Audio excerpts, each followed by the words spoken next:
Welcome back to the final session of today's conference. I hope you have enjoyed the conference so far.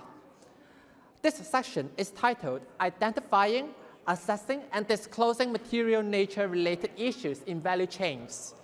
May I now invite Mr. Tom Hegarty, Senior Manager and Lead for Transition Planning and Targets of TNFD, to give his presentation. Mr. Hegarty is joining us online. Please welcome him. Hi, everyone. Hello, Thanks can you hear me? Thanks for having me today. Okay, let me pass the time to you. Thank you. Great, thanks very much. Thanks very much for the introduction. As you heard, my name's Tom Hegarty. I am a Senior Manager at the Task Force for Nature-Related Financial Disclosures. I'm going to talk a bit about, you've just heard about the business case for nature, but in case you weren't convinced, I'm going to give a bit of a recap, and then I'll talk about the TNFD, and then about what the work we've been doing on value chains. So, as you've already heard, nature is really becoming a really core risk management issue for businesses around the world. On the left here, I've got a diagram called the planetary boundaries, which you may already have seen, but this identifies 9 important Earth systems that are important for maintaining a stable system for supporting life on Earth. We've got climate change up there just on the top to the left, and that's just one of these 9 systems. And you can see that 6 of these 9 are already well outside the operating space. So the novel entities like microplastics in the ecosystems, changes in land systems, pollution from nitrogen and phosphorus, these are all well outside the safe operating space for the planet, and this is all creating risks for business. You can see on the right that this is already reflected in risk perceptions. So over the next 10 years, this survey from the World Economic Forum found that business and academic leaders around the world already see that 5 of the top 10 risks for the next 10 years are environmental risks. So this is really becoming a top issue for businesses around the world. And these risks are already starting to materialize. We've got these case studies that were put together by Bloomberg that found $83.2 billion already across these 10 case studies, so just a really limited set of all of the impacts around the world. But they found $83 billion of financial impacts already being felt by these companies in these 10 case studies from changes in nature. So there's really these risks are big, and they're already being felt now. So it's really important that we start to think about how to manage them. And the TNFD is here to help. We are it's a market-led initiative with a scientific basis. So we have a task force of 40 companies from around the world, and you just heard from Patrick Ho from Swire Properties, who is one of our leading task force members. And our overall mission is to try and support a shift in global financial flows away from nature negative outcomes and towards nature positive outcomes. We do that by trying to help companies improve the flow of information about their nature-related dependencies, impacts, risks, and opportunities to their investors and other stakeholders, so that they can then allocate finance in a more nature positive way. So what have we produced? We've produced a set of recommended disclosures to help structure the presentation of your information to investors and other stakeholders, and then a set of guidance to help you develop that information. So the recommended disclosures follow exactly the same structure as the TCFD, which many of you will already be familiar with for climate.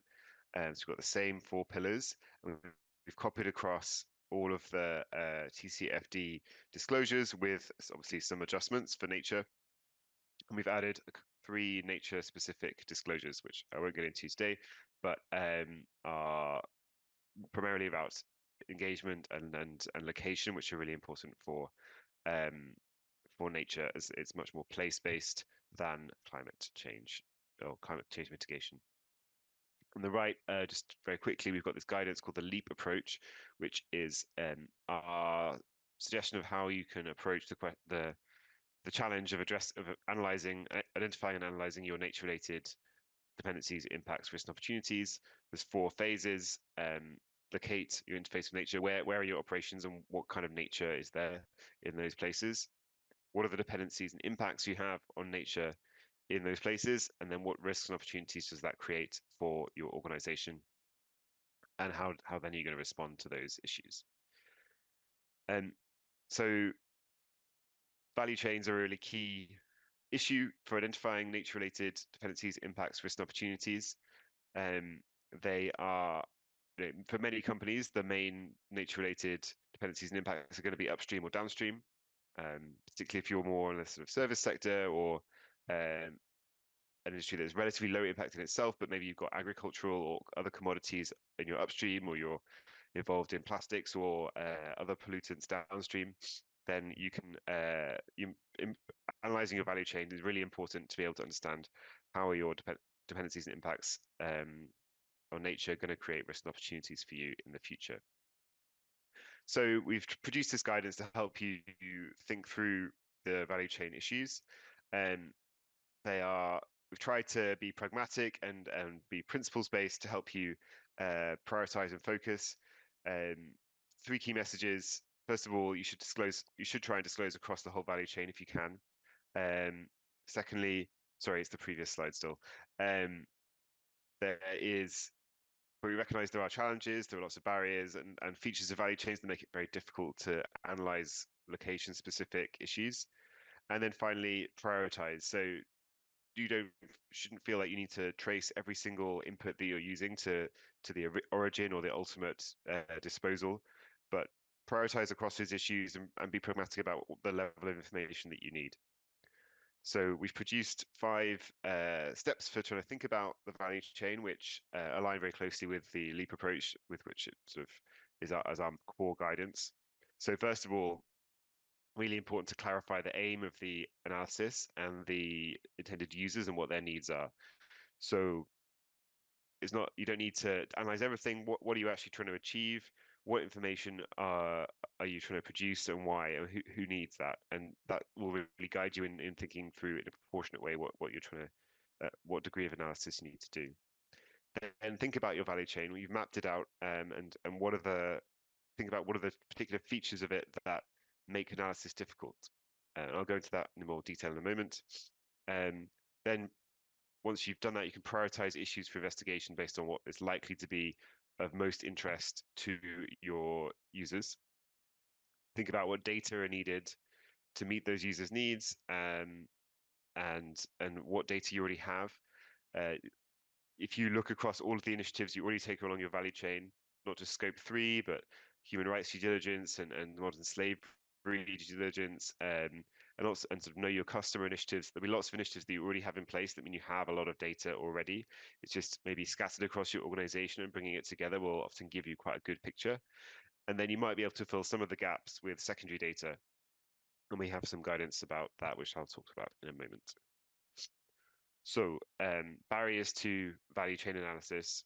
We recognize that it's a really challenging piece, and so we've sort of had some suggestions about what the main issues are likely to be. So you might have very long supply and distribution chains with many different customers and suppliers, with large numbers of locations per supplier or customer, which makes analysis really complex. Just because there are so many locations that you need to analyze. And then there might be large numbers of products and end uses with variable value chain actors, and you might be using something that's sort of an aggregation of multiple different products that's then hard to break out. And then depending on how your suppliers or customers are behaving, it will change what the degree of dependency or impact is. So there's loads of little issues in here that make it more and more complex to think through what are the dependencies and impacts in the value chain. So what we say is take a really proportionate approach. Think about how much detail do you need to understand the issue and to be able to communicate the issue to your report users. So and then also internally, like what information do you need? So if you're looking at an agricultural supply chain, you can think through do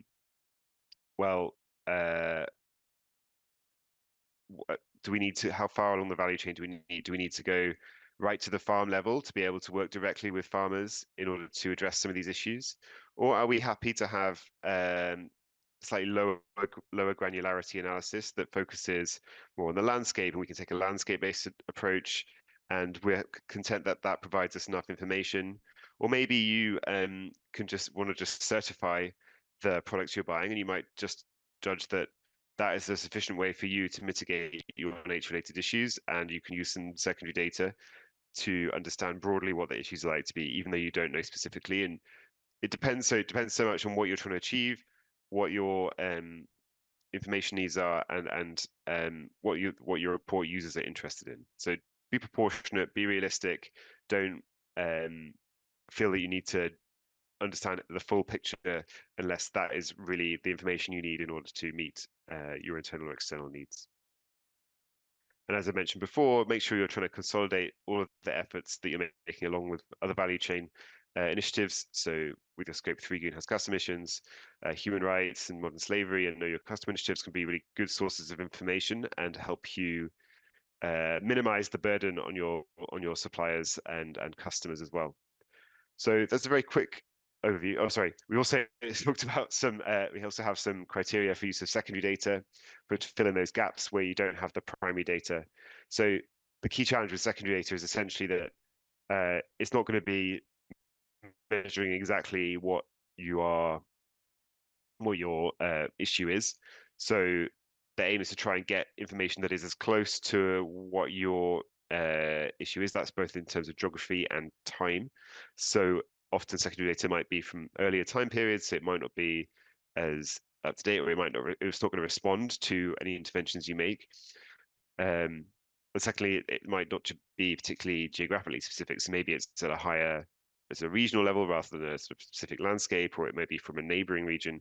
So the aim is to try and get something as precise as possible to understand the issue. But it's really a balance of judgment between the cost of tracing versus the precision or otherwise of that secondary data. So it's really a question of judgment to try and work your way through what information is needed and how can you best meet your investors' needs. So that's everything from me on this presentation. Just a quick overview of the TNFD and how we've approached value chains, but really keen to discuss this in more detail with the panel now. So thank you, Mr. Hegarty. Please stay with us for the panel discussion. Now, please welcome our moderator, Mr. Derek Wu, APAC Consulting Lead for Climate and Nature of AXA Climate, and our panelists, Mr. Eddie Zhe, Group Sustainability Manager, Gammon Construction, Ms. Hayley Wong, Head of Sustainability and Climate Risk, Archireef, and Ms. Lit Peng Lo, Asia Pacific Sustainability Climate Change Partner, PwC Hong Kong. As a reminder, online participants are welcome to use the Q&A box if you have any questions for our speakers. For the audience in the room, please raise your hands and we'll pass you the mic.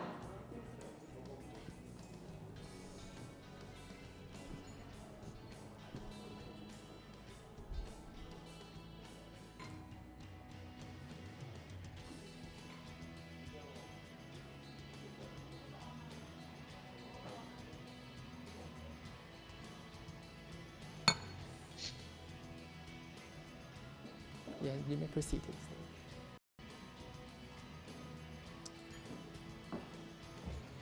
So, Mr. Wu, over to you, please.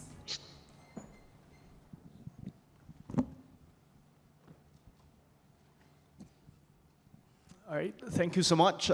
Thank you the invitation by BEC as well, and to discuss with this esteemed panelists on the topic of nature. So I'm well aware that this is the last panel of today, and we are the only thing keeping everyone away from your weekend. So we'll try to make it interesting. We'll try to make you engaged, and the whole panel as well. We'll try to make it a little bit more interactive so that everyone is it's learning something at the same time is enjoying and feeling the energy from all of us, yeah, including Tom as well from afar. Yeah. So I think maybe firstly, just to quickly introduce myself, I'm Derek. I'm from AXA Climate. We are basically underwriting, advising, and investing on the topic of climate and nature. But today is not really about me. The talk today is really more about sharing a little bit more on the topic of nature, especially from what we have heard so far. There's been a lot of policies from COP16, from the GBF to the MBSAP, BSAP. So there's been a lot of policies and regulations and also upcoming frameworks that are focusing a little bit more on nature as well. So I think today what we really want to understand, firstly from the previous panel, is really trying to understand the why, the business case of why do we focus on nature, right? So for this particular panel, what we try to achieve for everyone here is, let's not talk about why anymore. Assume everyone understands the why of nature. But then the next step, I guess, next question in everyone's mind will be how then, right? So I think this is the perfect panel to have because firstly we have Tom, the rule setter when it comes to TNFD. We also have Liping here from PwC, who is also a TNFD advisor role. We also have Eddie here from Gammon, who is a TNFD implementer perspective. And finally, we have Hayley here from Archireef, who is from a more TNFD solution provider perspective. So I think this will definitely be a very interesting conversation because we definitely have a lot of different perspectives on the same topic. And if there are any questions, do not hesitate to ask, and we're more than happy to address any of them. Yeah. So to start off, I think, Tom, we have heard from your sharing already a lot of the challenges that you have mentioned, as well as some of the approaches. I may want to just direct the next question to Liping first. We may start coming from your perspective when it comes to advisor role, right? So there are definitely a lot of clients that are going to you and that you've been helping a lot of clients when it comes to the TNFD and also on the topic of nature, right? So if I were a corporate myself, I will be also wondering, okay, now that I understand why we need to start nature, what will be some of the challenges that I will face? Can you share a little bit more from your experience, first of all? What are some of the common challenges that most of your clients will face or that you foresee the clients will face when they're trying to start the whole journey of TNFD? Yeah, thank you very much, Derek, and thank you, BEC, for inviting me here. I think as Derek mentioned, one of the challenges of being the last on the last panel of the day is that you need to keep energetic. The other challenge is that many of the things that you want to say have already been said as well. Exactly. So, so anyhow, I would try to build on your question of not talk about why, but talk about how. Now, I think those of you in this room are convinced, or at least I hope you are convinced of why, but the part around how is that you then need to convince your CEO or your board why, right? So I think that awareness raising is still one of the most difficult part of this journey. And my colleagues and I, we did a blog earlier in this year around the TNFD, and the title of it is "Don't Get Scared, Get Started." And I think the important thing to take away from it, as I think the previous speaker, Susan, mentioned as well, is that actually many of our sectors are dependent on nature. Now, we collaborated with the World Economic Forum, Susan mentioned Nature Risk Rising, talking about global GDP, at least half being moderately or highly dependent on nature. Now, I want to stress 2 points. We did an extension of that study for Asia Pacific. And again, as Susan mentioned, for Asia Pacific, that ratio is higher at 53% of Asia Pacific GDP, moderately or highly dependent on nature. Now, let's not stop there, because just because 53% is moderately or highly dependent does not mean that 47% does not matter, all right? All it means is that there's low direct dependency, but there's still dependency indirectly via the value chain. So getting that to understand, and that's a reason why we collaborated on that paper. We need numbers to convince our CEOs, our senior management, on why this matters. So understanding that narrative and bringing that business case, right? I think earlier in this morning we talked about business case. Bringing that business case to management is a critical part of the journey outside of this room, right? Outside of this room. Now, then I think that's the first challenge, awareness. And then secondly is that, okay, we get why, but how, to your question, Derek, how? And I think the thing to really bring about here, and this is what Tom has already mentioned as well, is that we learn by doing. And what have we learned recently? We have been learning how to respond to TCFD. We have been learning how to respond to IFRS S2. So let's build on that knowledge. Let's not think of this as an additional second exercise. I think one of the complaints that I've heard is that, I've been working on climate for the last few years, now I've got to do nature. Again, it's like, no, it's not again, it's on top of, it's incremental.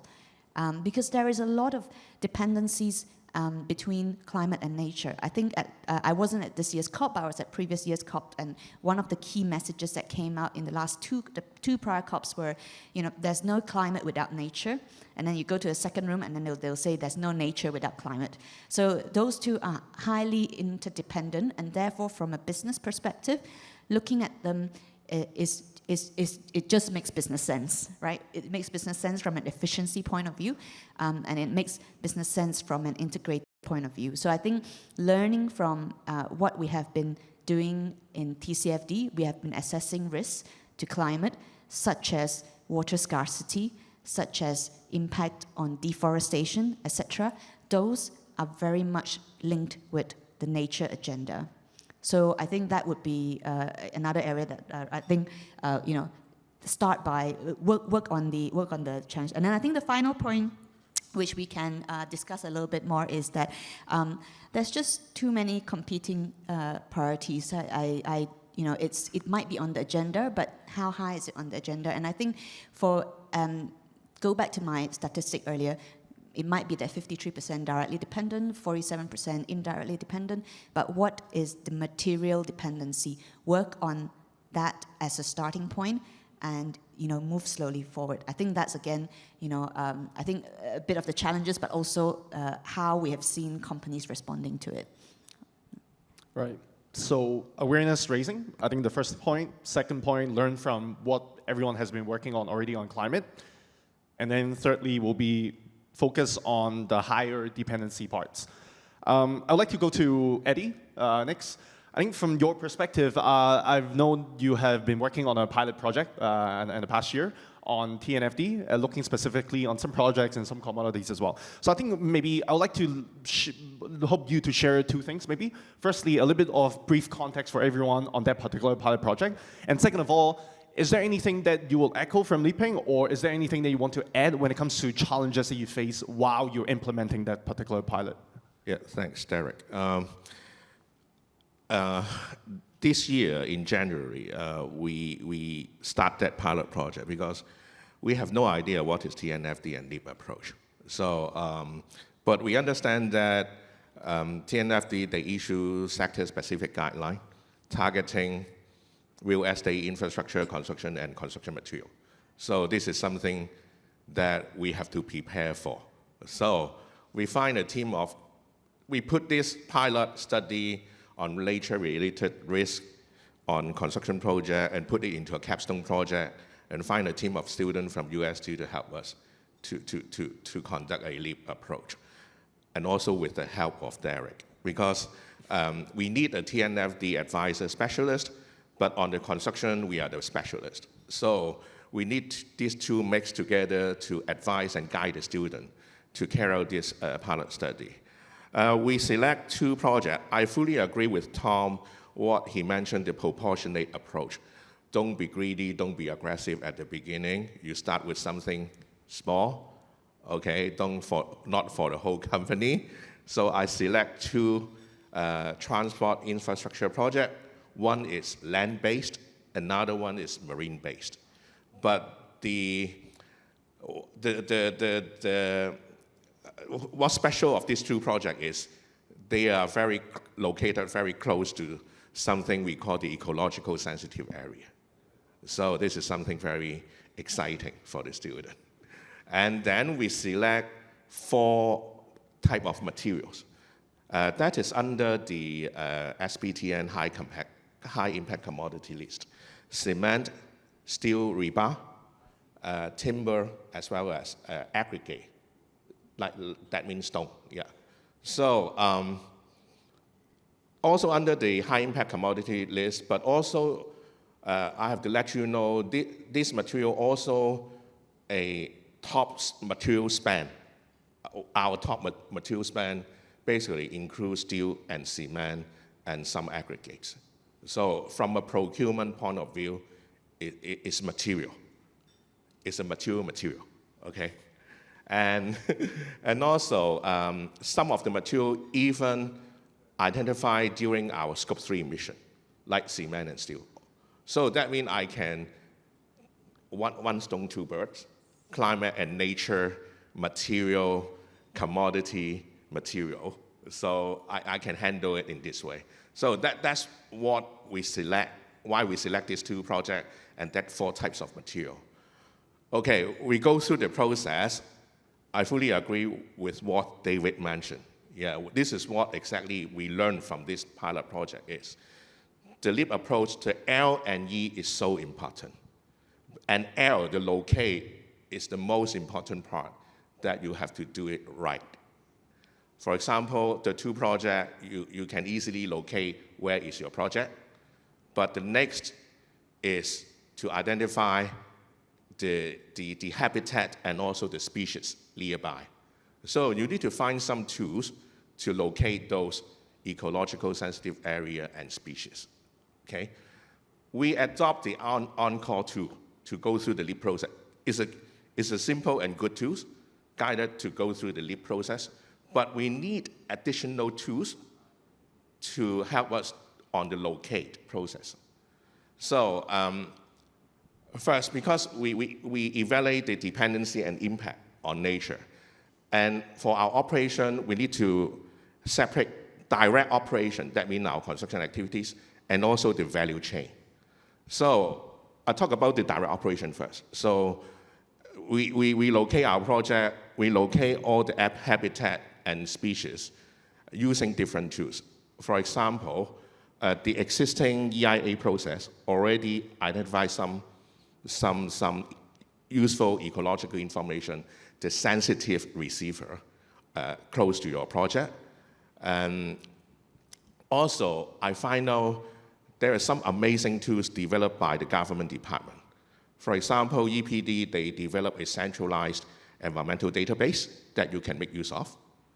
And also, AFCD, they developed the Hong Kong Biodiversity Information Hub. All this is what we call the web-based map platform. So you can easily identify to locate all the habitat species that is near your project. And this is the local tools you should embrace and fully make use of because they are very good in terms of granularity. So for direct operation, you should look for more granular, higher granularity tools like the local, developed by the local department. They put lots of effort to gather this database and in the platform. Another platform I can see is what they call the Common Spatial Data Infrastructure platform that you can also make use of. If you have these 3 platforms, I think you can locate all the information easily at a high granularity level. For value chain, it's very challenging. I have to admit that. The 4 material, steel, cement, timber, and aggregate, we are lucky that for the timber, we use timber from sustainable forest. That company can locate the timber from which timberland in Canada. The exact location I can identify. The steel, you make use of some other platform to locate the steel mill, but I cannot locate the iron and ore mine. Yeah, that I stopped there, okay? For the cement, it's come from Japan. We locate the cement manufacturing plant, but we are able to locate the nearby limestone mine just nearby, okay? The last bit is the aggregate. So the aggregate supply is local Lam Tay quarry mine, so it's easy to locate. So we can locate all these 4 commodity material at a very specific location. But what I cannot do is the steel. I cannot still identify where the mines come from. But I understand right now there is some website platform. They can track the iron and ore mine worldwide. So in future, I will make use of this platform to locate that. So these are the tools I use. Yeah, I think something that Eddie, you share, I think specifically resonate as well is, firstly, you kind of already addressed what Liping you share about the whole materiality point. And I think you're already specific. I think in case like the audience couldn't capture it, I think you are already referencing a lot of international databases that are helping you to identify, for example, the high impact commodity list, right? So that is already helping companies like yourself to identify the whole materiality of things, right? Now, Derek, one more point I missed out is another tool is called IBET. It's also very useful for value chain. For the risk filter, like the WWF, I think it's for high-level screening. So there are a whole bunch of tools, but you need to find the right one for your process. Yeah. So definitely there are a lot of also other tools out there, but I think the key point here is also to find a tool that is sector-specific for your need. I think the second point is also to allow that granularity when it comes to geospatial data as well. I think that is also something that you did mention. I would like to go to, but last point is also like referencing local database from the Hong Kong government. I think that is also an excellent point that I think everyone should also pay attention to, because with the amount of data out there, I always also hear from different clients saying that there's not enough data. But I think it's actually less about not having the data, but don't know where to find those exact data that is relevant for you. Yeah. So I think excellent point. I'd like to come to Hayley. And also preempt a little bit Tom, because I will be asking Hayley as well her challenges that she faced. But then I would like to hear from you as well, Tom, afterwards. From your perspective, I believe we are not the only ones that are sharing all these bunch of challenges to you, right? So I will definitely be looking forward to you on hearing from your rule setter perspective, like how are these challenges being overcome? Yeah. But I first go to Hayley. So I know from Archireef, fully respect, and I'm a dive enthusiast myself, so I really like the ocean. But then back to you, because I know that you guys, the services that you provide is really more coming from a solution provider, right? So that you guys are actually providing solutions that are helping companies in order to tackle their impact or dependencies, right? Can you share a little bit, maybe with an example, how are you guys tackling on this topic of nature, first of all? And secondly, what are some of the common challenges that you hear from your clients as well that you also face, or that you kind of have a solution to tackle it? Yeah. Yeah, sure, Derek. Perhaps I'll first talk about Archireef. Archireef is a nature tech company that provides nature-based solutions from reef to shore. We focus on marine and coastal ecosystems, which a lot of traditional restorations may overlook. As an early TNFD adopter, we not only look inwards, but also outwards for our clients in terms of their nature-related risks and opportunities. Now, to answer your question, Derek, our clients come to us with the challenge of quantifying nature-related risks, opportunities, impacts, and dependencies, especially in terms of marine and coastal regions. So let's call it the blue areas. So I'm also going to talk about data, but in particular geospatial data in the blue areas. I'm sure that, Tom, you would agree with me. Since you're not physically here, I'll just take the advantage and say that you do agree with me. That different ecosystems require different approaches. And that's why TNFD have different biome guidances with one specific session just for the marine shelf. And so that is the area that we operate in. The challenge is that on land, in terrestrial ecosystems, there are already some data limitation, but this limitation is even more prominent in the blue areas because, for example, remote sensing satellite images, which is one of the very common methods of getting data, is not very useful in terms of the marine ecosystems and habitats. So, for example, another example is what Eddie mentioned, the WWF diversity risk filter. If you go to the heat maps after you input all your locations at the locate phrase, even if you choose to escape different physical risks, different reputational risks, just Hong Kong, you'll see that it's one color. It's the same color on the heat map. And in UAE, where Archireef also has operations, is also the same color. So granularity is definitely one of the important points that we would like to address.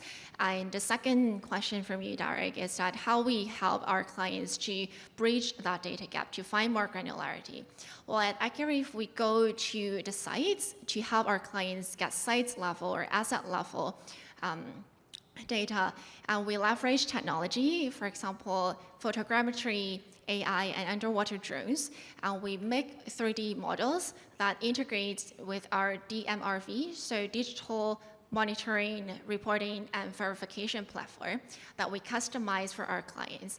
And in that way, we kind of bring the nature closer to them for them to visualize their relationship with nature to enable more robust reporting and assessments. Right. I really like how you tackle not only the data platforms, but also like the level of granularity that you guys can provide to your clients. I think that is especially interesting. And also the point that you mentioned about different ecosystems, different biomes require different sets of tools as well. I think that is definitely something, I guess, for companies that are interacting between different ecosystems and biomes, I think that's definitely a point to take note of as well. Now, Tom, after hearing all those challenges and sharings, firstly, maybe what's your response to those from your perspective with the challenges that have been raised? And secondly, I may want to put you on the spot as well, like because the room here, not a lot of companies are yet embarking on their nature journey, right? So I also personally have been looking into your TNFD websites. There have been a lot of resources, I may say. For someone who was trying to start, can you point us to 3 or 4 documents that would be the best to start? So first, the response to the challenges, and then if you can filter those kind of documents for us. Yeah, of course. Yeah. Well, I just want to reinforce all of the great points that everyone's been making on the panel. I think some really great learnings. I liked Liping's point about don't get scared, get started, just choose something small, as Eddie was describing, and get moving with it. And Hayley's discussion of the data and how they go and collect that more granular data is really important.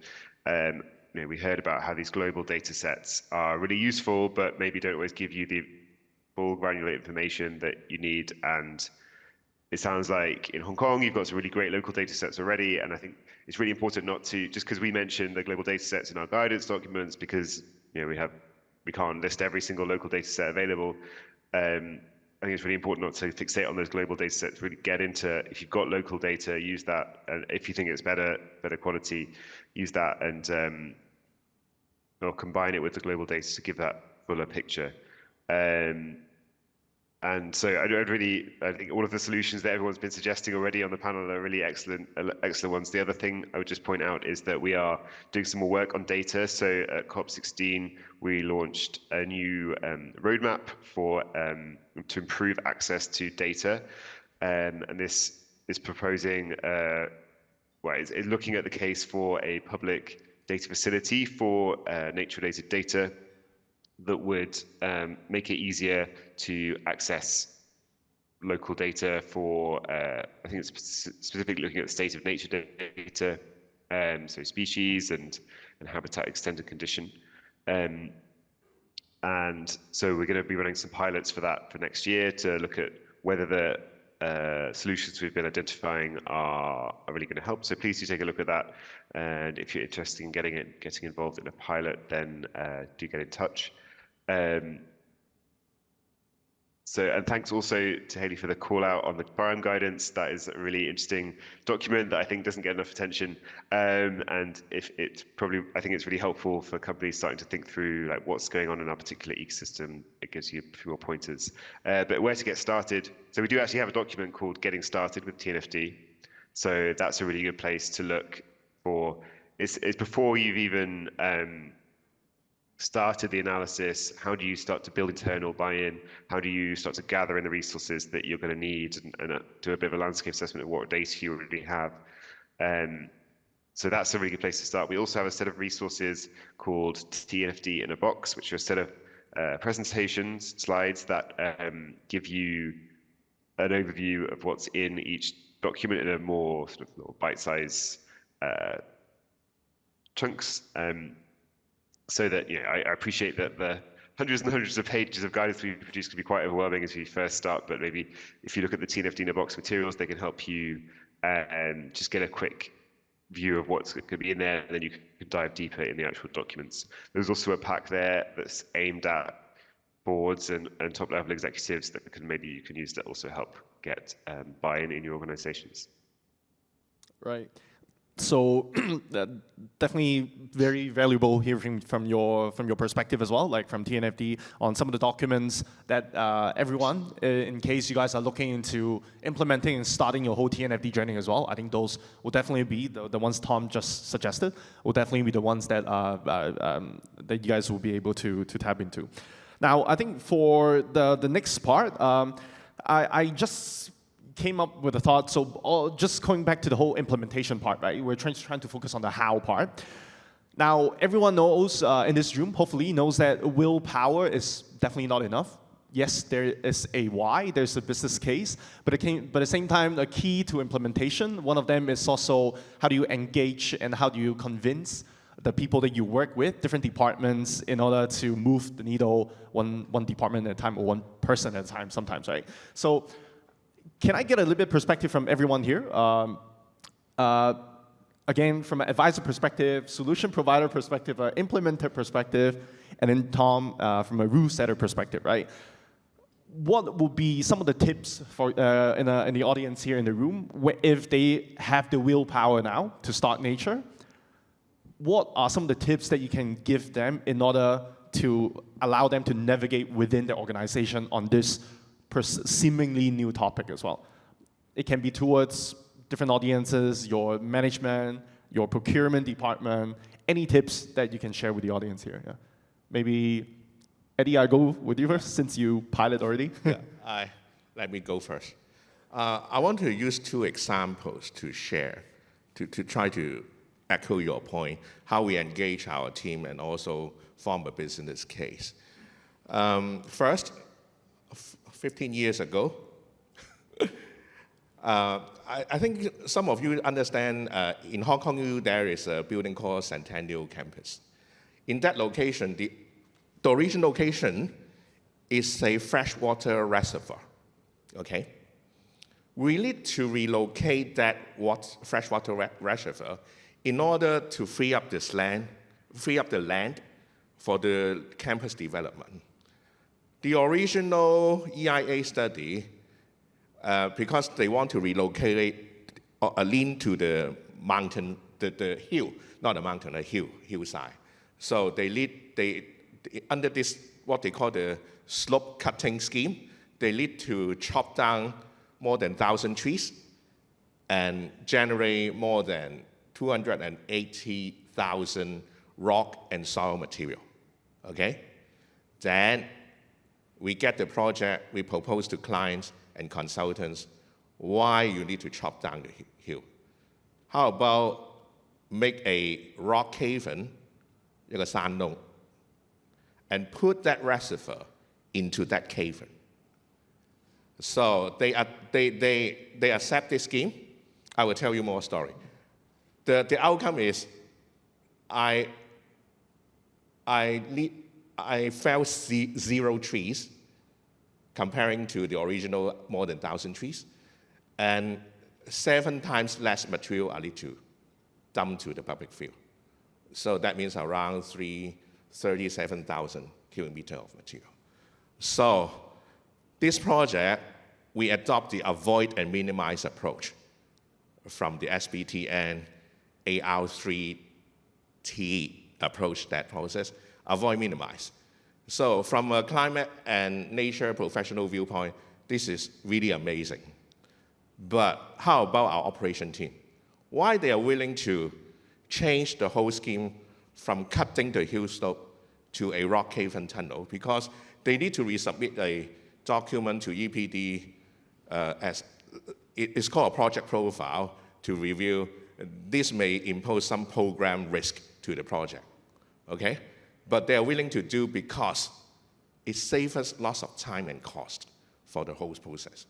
So that's the business case you need to farm. So you save time, you save cost, and you have all the environmental and nature benefit for these measures. One more example, 24 years ago. The Island Eastern Corridor extension, we need to expand the road. When we expand the road, we need to demolish a marine structure called a dolphin. It's a kind of structure in the marine pier that is a ship impact protection structure. In the traditional way, we need to break it and cut the 3 steel support and then dump it somewhere else. But our subcontractor, which is our specialist contractor, they propose a scheme that keep the whole things intact. I want that concrete structure and the 3 supporting steel leg. They use a diver in underwater do the flame cutting. The whole piece is weight around 180 tons. And then they lift it and they put a metal plate at the bottom attached to some old rubber tie in this structure. And they dump the whole structure to Cyclone, a marine park. Do you know what they're doing? Yes, exactly. Although they are the subcontractor of Gammon to do this demolition work, but they are the main contractor of AFCD, Artificial Reef Deployment Project. So they make use of this opportunity to turn a construction waste into a structure that can put into the marine park as an anti-trawling device. That means 反拖網嘅 structure. And then the rubber tie is used as a breeding ground for those coral reef fish. So that's another classic example that they turn something into valuable structure that can enhance the marine ecology. But from a sustainable professional, it's amazing. But how about our operation team? Again, they save time and cost. So that's the big business case. That we always mention this to our project team. You guys are already doing something amazing that can help the nature. But they are not able to read those 700 pages of TNFD guidance to understand the whole things. But I need to use this kind of down-to-earth example to engage them. Yeah. Yeah. I think it's also a perfect example to show how when you're engaging your operations team, as you mentioned, that simply using the environmental nature angle will definitely not be sufficient, I would say. That, like what you mentioned about saving time, saving cost, I think that is something, like the co-benefits of addressing nature, addressing environment to in their shoe. I think that is kind of like the key point to engage. Sorry, one more supplement. Like Archireef, they're also doing some similar things. That they put their 3D printing stuff into the marine ocean to enhance the bow. CDD Airport Authority, they're doing something very similar to put the eco panel along the shoreline to promote the marine biodiversity as well. So everyone is doing something good, but it is a tiny project. I try to avoid labeling it as a nature-based solution because if you follow the IUCN approach, the nature-based solution is very complicated. Yeah, but it's this kind of measure that can bring positive impact on the nature. I would say, whenever you name it, is a good practices. Yeah. I'd like to go to Liping, also get a little bit of your advice when it comes to engaging the company, different stakeholders that you deal with on the topic of nature. Let's say coming from a sustainability practitioner perspective, how should they start? Well, like maybe 2 ways. How should they approach it when it comes to their stakeholders? Or if there are any loopholes that you can already tell everyone that they can avoid, right? Any thoughts on that? Before I do that, I guess I want to quickly respond to the point about lots of resources, 700 pages. A colleague was half joking with me and say, can you put all these resources into ChatGPT and turn a 10-page summary that would be really helpful. Does it work? I have not tested it, but it was raised 2 days ago.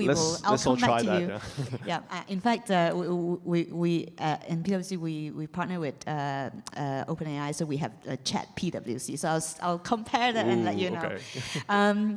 But yeah, so I think keep it summarized and succinct is definitely one key point, right? So I think people like myself may be interested to read 50 pages or so, but maybe the CEOs will only read 5 pages or so. But I think the point around how do you get in and start with is really, there are lots of good examples in the construction space, because this is what your core business model is about, and you are looking at potentially altering the landscape. And therefore, you have to think about all these things.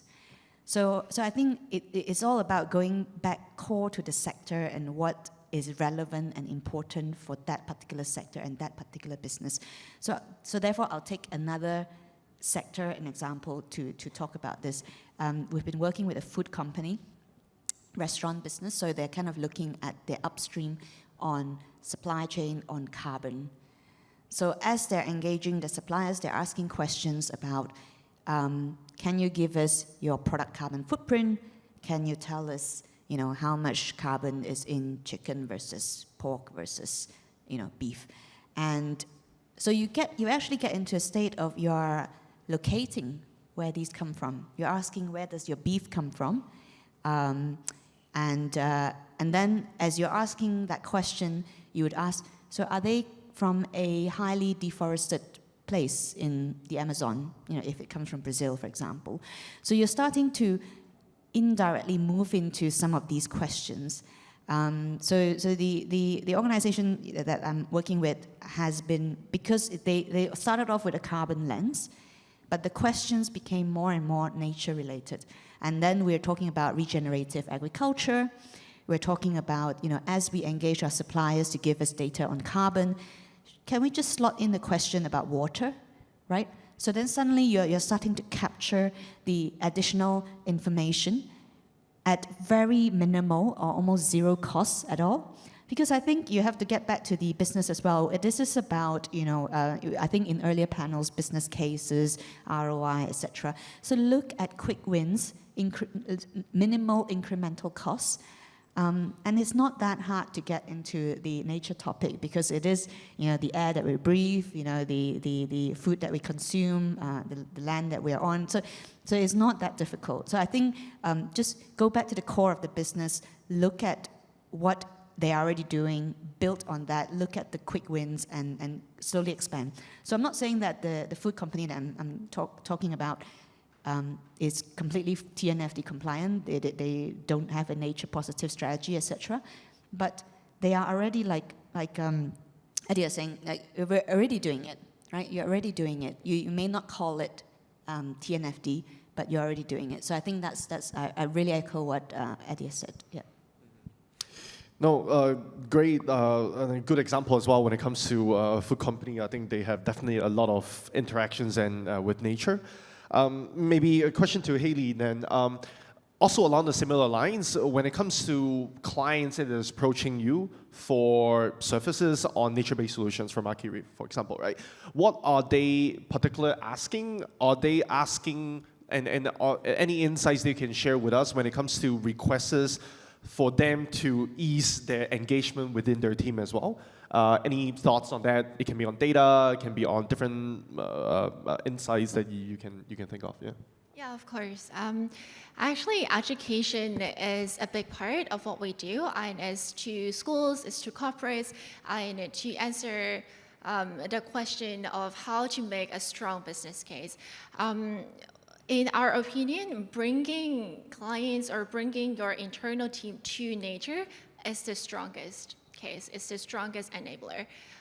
Sometimes we think nature and climate are two separate things, but when you actually go and take a boat ride with us, just one day to cycle maybe, in Hong Kong we actually have more coral reefs than the entire Caribbean. So if you just bring the people there, and they will see that as one ecosystem, they're working together, and so that, in our opinion, is a very helpful enabler. In terms of what they can do, they would be able to do some knowledge transfer. They would see what nature reporting is, as you guys have said, words on the page sometimes to people, especially after a long weekday. You're just reading pages and pages of report, but to see them live in front of your eyes, it speaks a million words. And I want to define Tom a little bit here and say that TNFD in the box is really a great resource that we can all reference. As an SME, I understand that sometimes we don't necessarily have all the time or resources in the world to make one separate business case just for the company to, or maybe put nature on the agenda. But TNFD in the box is presentation, is in PDF format, but as slides, you can actually just use them to present to your internal stakeholders. Of course, you would have to adapt it to suit your company's situation and scenarios, but it's a great resource to start with. Yeah. I think for my, I'm starting to go a little bit off script here. Apologies, my panelists. But I think for one question that I saw questions coming in, so thank you for that. But I think one term that I hear from everyone here is on the topic of NBS, or nature-based solutions, right? So maybe if I can go to Tom, I know nature-based solutions is definitely something that has been mentioned in TNFD. Can you walk us through a little bit how, like, the position of NBS throughout the whole TNFD framework? And also, if companies in the room are also considering developing or adopting some of the NBS, what are some of the steps that they should be a little more cautious of? Yeah. Sure. So I think nature-based solutions is quite a broad bucket for basically any action that you take to improve, I can't remember exactly the definition formally, but it's sort of the management or use of nature in order to achieve some kind of social objective. So be that carbon sequestration or provision of ecosystem services or whatever that may be.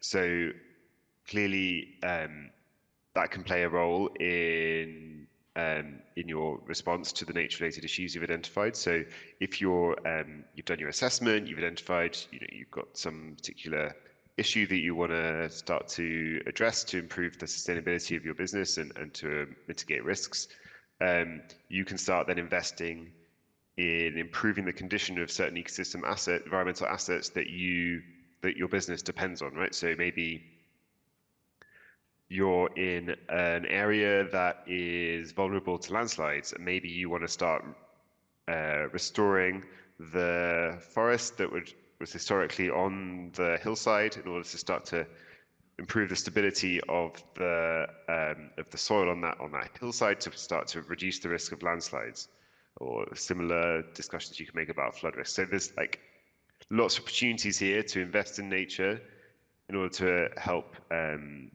improve the resilience of your access to ecosystem services, mitigate risks, physical risks to your organization, and also, well, potentially also transition risks if you can restore ecosystem services that you've maybe historically affected that others are dependent on. So maybe you can, if your business was involved in polluting, I don't know, some water body, you could start to restore that water body, and that might help improve access to clean water for other communities who are around, rely on that water body or on the ecosystem. Otherwise, the species in that water body. So it's a huge category. There's so many opportunities to invest here to start to improve the resilience of your business and your access to ecosystem services, and to mitigate the risks that you're facing.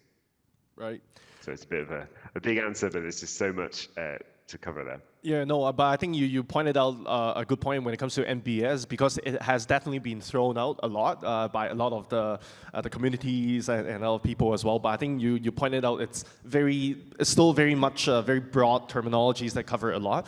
That leads me to, maybe it's good to come to Hayley as well, because what you guys are doing essentially can be classified as, if I'm correct, like can be classified as NBS as well. For companies, I believe there will be a lot more uptick when it comes to NBS going forward as the whole nature journey evolves. Any principles that you guys are following when it comes to adopting or trying to offer NBS? And any tips also to the people in the room, how they should kind of like select or any rule of thumb when they're trying to offer some NBS solutions? Yeah. Oh, okay. Nature-based solution, well, perhaps I can talk about how our products are nature-based solutions. Our reef tiles, which Adi mentioned before, their main ingredient is terracotta clay, so it's a novel organic material that is non-toxic to the ocean. And our eco seawall panels, they use oyster shells powders, so grind them into powders. And this is how we are able to turn materials that come from nature to something that can fix or improve nature in terms of climate adaptation and biodiversity uplifts. For how to, like, rule of thumb, there was actually a nature-based solution focus group of the BSAP, the coming BSAP of the government. And one of the key points that were discussed was scale. So we really need to see the scale to bring more local communities, to bring more impact in, to be able to see and, according to the IUCN definition, strictly classify it as a, yes, nature-based solution. So what I would advise every one of us here is that while we do nature reporting, we look at TNFD and assess our nature-related risks, dependencies, and opportunities. It's important to remember that reports inform decisions and decisions drive actions. And so whether we are reporting just starting or we are more mature like PwC and Gammon construction here, it's important to also take actions to help manage your nature risks and to give back to nature. Yeah, and I think on this topic, definitely IUCN has been referenced by some of our panelists here already, so definitely a reading that I will be looking a little bit more into as well. We got some questions here. I don't know, but before that, anything to also add on the topic of NBS or? Just some simple supplements. I will also regard myself as a solution provider. Okay. Everyone is. Yeah. And no matter what kind of solution, I think it's important to stick to that hierarchy that avoid, reduce, restore, regenerate, and transform.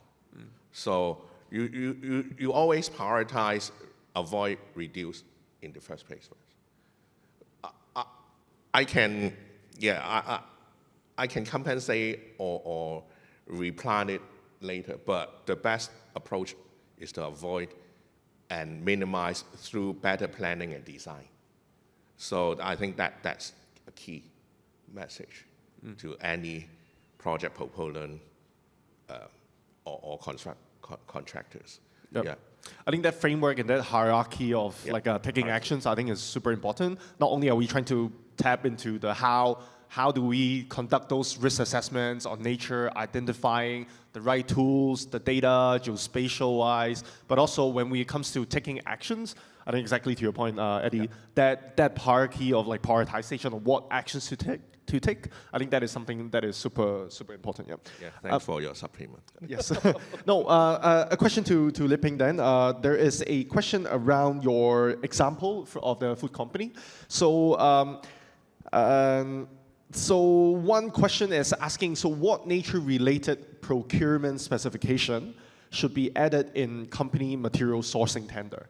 So if you can maybe using and writing on the examples from the food company, is there any particular nature-related procurement specifications that you can think of, that you will advise to add into a company material sourcing tender? Yeah, I think, so again, going back to some of the points around materiality, prioritization, proportionate.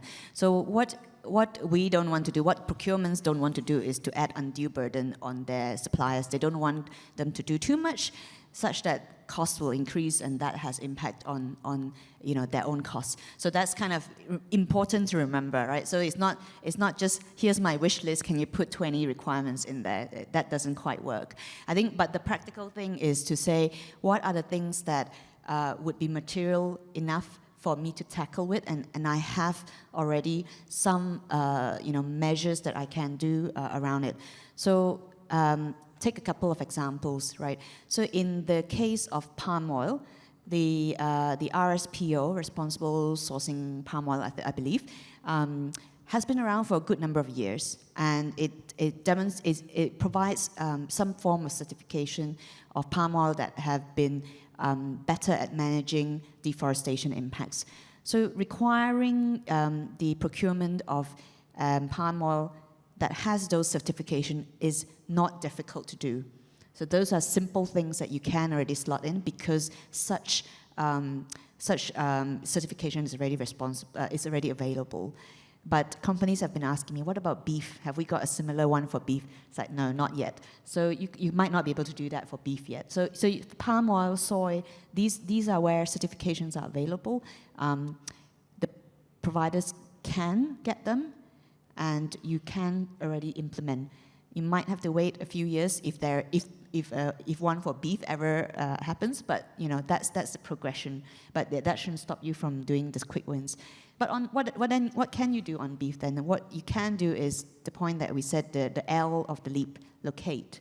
Because we know where in the world there are high risks of deforestation.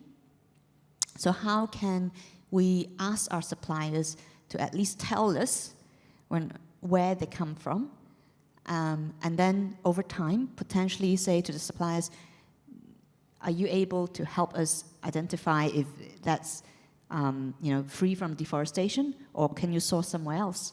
So I think there are ways in which you can encourage your suppliers to take those actions, but of course let's be realistic, right? If you tell your suppliers, I'm purchasing that beef tomorrow, sort this out, that's not realistic, right? So have a meaningful time frame, have that engagement, and understand what is possible today versus what might be possible in a couple of years, and work with the suppliers on the journey. We are all in this together, and I think that there is, some big companies may have the buying power and they can move the needle. Some may not, but let's work on this together and work on what's already available now and plan for the next 2-3 years. Yeah. So commodity-based and also location-based specifications. I can see Eddie holding the mic. I want to do Similar, a quick supplement, because we are also a huge buyer for all those materials that have huge impact on nature. Okay, I mentioned some in previous example. I want to echo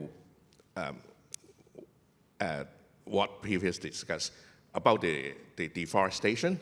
I mentioned one of the material is timber. Go and talk to your procurement team and let them know you guys are doing something very good to the nature. For example, they sourced the sustainable timber from sustainable forest 10 years ago. They talk to the supplier and encourage them to import this kind of FSC timber, and I guarantee I will buy that timber for you. And then later on, we create an ecosystem and generate the demand for them so that they can sustain their business. But at that time, we just look at this from a carbon or circularity lens for import or use sustainable timber. But right now, I can use the nature lens to look at it, because the sustainable forest timber have a huge positive impact on the deforestation. Another example, because you mentioned about the palm oil, we use lots of diesel, okay? It's also another high impact commodity. The diesel is a fossil fuel, but again, 10 years ago, we started using biodiesel. But the key thing is, what ingredient you are going to use to produce biodiesel? Are you using palm oil from Southeast Asia? No. At that time, we mandate that you have to collect the local waste cooking oil to turn it into biodiesel for use. So this is another good stuff our procurement team have been doing, because they sourced, they liaised with the oil and gas company and asked them to blend the B5 biodiesel for us to use. But the biodiesel itself must be produced from the waste cooking oil. That means we are doing something that less rely on the nature, like the fossil fuel. So this is something already good, but you need to turn into a language that our procurement team can understand, that echo to the nature positively. Yeah. One more question for you, Eddie. There's a question about EIA, because you also mentioned that. Yeah. And the question is, EIA is an important assessment. However, it is often criticized for being biased in favor of businesses. Any thoughts on how we can incorporate NBS to the current EIA process? First of all, you need to understand the gap of the EIA.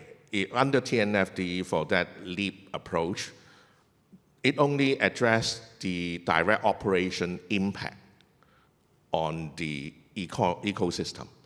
So they missed out the dependency part and also the value chain part, okay, for these EIA. But talking about the quality of the EIA process, this is something that is a challenge to a contractor, because we are rarely involved in the EIA process because it's our client, the project proponent. What gets assessed in the EIA and then put into the contract, and then we need to follow the contract, all the mitigation measures in the EIA.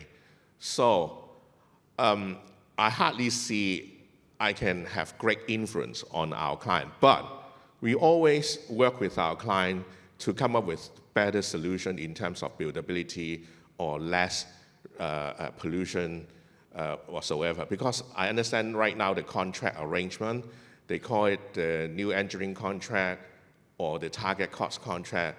They will involve the contractor in the early stage so that they can talk to them to come up with some scheme that even better, better design and construction scheme that can have less impact on the nature and environment. I would see it in a more positive way, that if we have more collaboration, close collaboration along the value chain, our clients, our customers, and the suppliers, those solution provider, the NBS provider, then we bring this solution to our clients, hopefully not until the completion of EIA or award, contract award, maybe much earlier stage, during the planning or feasibility study stage. Then I think I can see the impact of this approach. Yeah. Right. So I think we are coming to the end of the whole panel, and as well as the conference as well. Just one quick final note from each of the guests. I asked everyone to prepare maybe a wish that you would like to see next year on the topic of nature. If maybe we can go from Hayley, Eddie, and then Liping, and then finally Tom. Anything that we can expect from TNFD next year as well? I think that will be in a very short and summary. So maybe Hayley, you go first. Sure. Very short. Don't forget the ocean. Don't forget the ocean. Perfect. Yeah. I'm more practical. Because TNFD and LEAP approach is such a good tool, I will make use of these two to generate more risk and opportunity register that can be integrated at project and also enterprise level. Yeah. Yeah.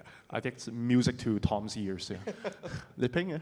I'll go back to my very first comment. I hope that you're all less scared and more of you get started. Perfect. Tom? Oh, we can't hear you. Mute? It's mute. sorry, the mute button.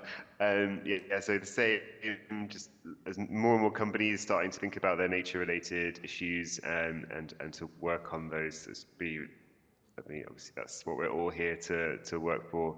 And what's coming from TNFD next year? So, at COP 16, we were able to announce we've got over 500 adopters now, including 10 in Hong Kong, and we're really keen to see that number growing. So we're going to keep working on that. We're also continuing to work on our transition planning guidance. We're going to do some pilots next year and finalize that guidance towards the end of the year. So if you're interested in thinking about transition planning, you've already done some nature-related analysis and now you're ready to act on it, do get in touch. And then finally, we're going to still be working on the data initiatives that I mentioned. So doing some pilots around the nature data public facility. Perfect. And for me, I'll keep doing my homework and reading through all the new TNFD documents that is being issued by TNFD. With that, thank you so much for the panelists, and thank you so much for the invitation again, BEC, and hope everyone has a great session. Thank you. Thank you so much to our moderator and panelists for sharing the experience of implementing the TNFD framework into business operations and make it into business cases, as well as sharing some insights, new insights into determining the materiality of nature, as well as overcoming the challenges. So may I invite all of you to come forward and take a group photo.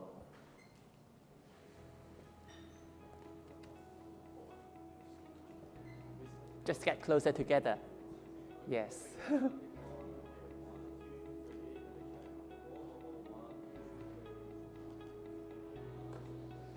Thank you so much. Please be seated.